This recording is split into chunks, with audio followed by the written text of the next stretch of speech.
El Pavelló del Pànic, organitzat per l'Associació de Joves Vilamallencs, ha estat un gran èxit.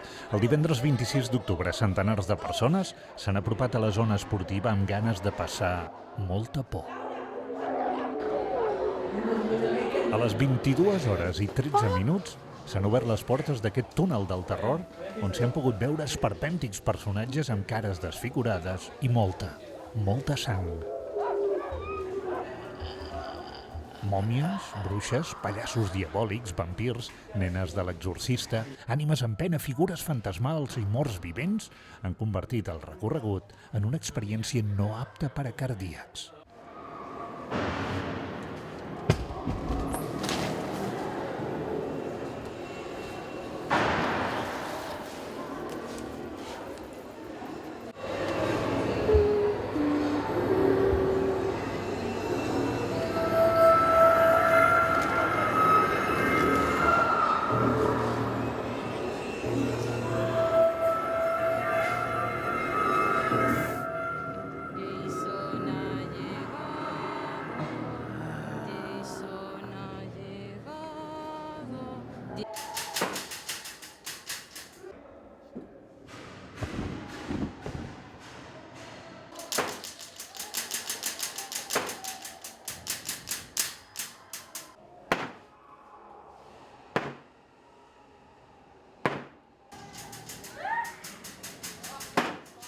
Jason ha llegado. Jason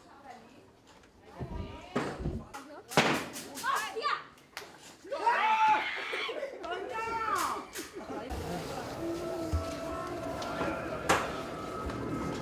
Venid a la cocina del infierno.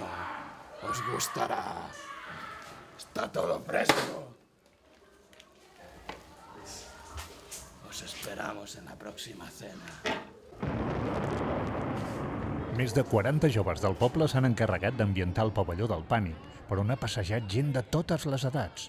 Alguns s'han sumat a la festa i s'hi han presentat disfressats amb motius terrorífics.